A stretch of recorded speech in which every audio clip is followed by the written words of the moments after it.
Hello guys, চলে আসলাম turbo 4 pro এর নতুন একটি ভিডিও নিয়ে, যেখানে আমি আপনাদেরকে দেখাবো কিভাবে লেটেস্ট আপডেটের পর টার্বো 4 প্রো এই ডিভাইসটির নোটিফিকেশন জনিত সকল ইস্যুর সমাধান করা যায়। বেসিক কাজগুলোর ভেতর একটি অন্যতম কাজ হলো গুগল প্লে স্টোর থেকে প্লে সার্ভিস ইনফো নামের একটা অ্যাপ আছে, সেটা ইনস্টল করা। সেটা ইনস্টল করার মাধ্যমে আমাদের মোবাইলে থাকা গুগল প্লে সার্ভিস অ্যাপটা আপডেট অবস্থায় আছে কিনা সেটা নিশ্চিত করা, এবং এরপর গুগল প্লে সার্ভিস অ্যাপটার যাবতীয় সকল পারমিশন অ্যাকসেপ্ট করে দেওয়া।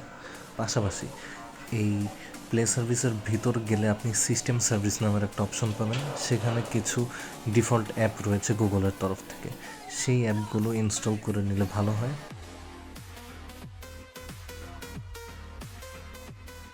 পরবর্তীতে প্লে স্টোর থেকে ক্যারিয়ার সার্ভিস নামের একটি অ্যাপ রয়েছে, সেই অ্যাপটি আপনারা ডাউনলোড করে নেবেন অথবা ইনেবল করে নেবেন। ইনেবল করার পর এই অ্যাপটি যে ধরনের পারমিশন চাচ্ছে সেটিং থেকে সেই ধরনের পারমিশনগুলো আপনারা অ্যাকসেপ্ট করে দেবেন।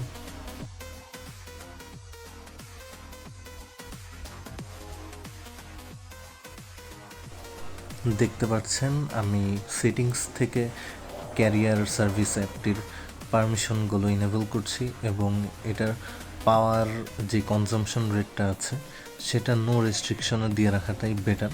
যদি আমার এখানে অপশন দেখাচ্ছে না, যদি আপনাদের দেখায় সেক্ষেত্রে সেটি আপনি নো রেস্ট্রিকশন মোডে রেখে দেবেন। পরবর্তীতে আপনি গুগল প্লে স্টোর থেকে গুগল অ্যাপটি নামিয়ে সেটার যাবতীয় সকল পারমিশন এনেবল করে দেবেন।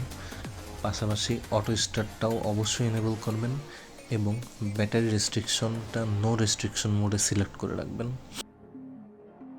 মূলত গুগলের যত ধরনের অ্যাপ রয়েছে সেগুলোর সকল পারমিশন দিয়ে রাখাটাই বেটার, কেননা বাই ডিফল্ট গ্লোবাল ফোনগুলোতে এই পারমিশন অটোমেটিক্যালি এনেবল অবস্থাতেই থাকে। চাইনিজ ফোনে শুধু ম্যানুয়ালি এনেবল করা লাগে। এটাই হলো মূলত গ্লোবাল রোমের মোবাইল এবং চাইনিজ রোমের মোবাইলের মধ্যে ম্যাসিভ পার্থক্য। এবার আপনি আপনার প্রয়োজনীয় অ্যাপ যেমন হোয়াটসঅ্যাপ, সেটার অটো স্টার্ট অন করে দেবেন, ব্যাটারি রেস্ট্রিকশনটা নো রেস্ট্রিকশনে সেট আপ করে, এবং যত ধরনের পারমিশন এই হোয়াটসঅ্যাপ অ্যাপটি ডিমান্ড করে সব ধরনের পারমিশন অন করে দেবেন।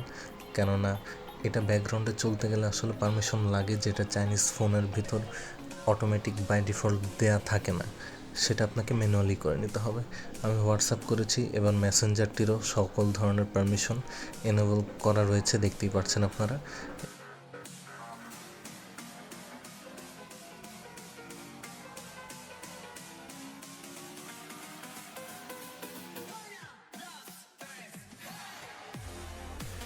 এই পারমিশনগুলোই মূলত অ্যাপগুলো ডিমান্ড করে থাকে। এই পারমিশনগুলো দিয়ে দিলে পরবর্তীতে নোটিফিকেশন দিলে ইস্যুটা আর থাকে না।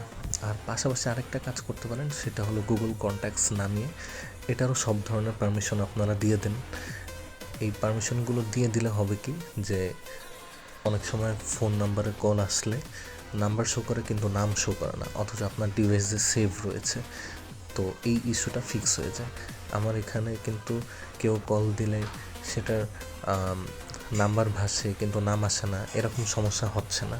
রিজনটাই হলো আমার গুগল কন্ট্যাক্টটা ইনস্টল করা রয়েছে, এবং এটার সকল পারমিশন আপনারা দেখতেই পাচ্ছেন এনেবল করে দিয়েছি আমি।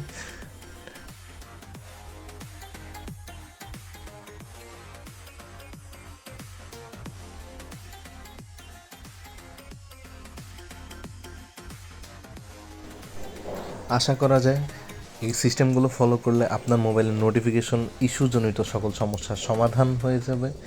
এবং আমার ভিডিও দেখে আপনাদের যদি একটু উপকার হয়ে থাকে তাহলে please subscribe in my channel. Till then, tata.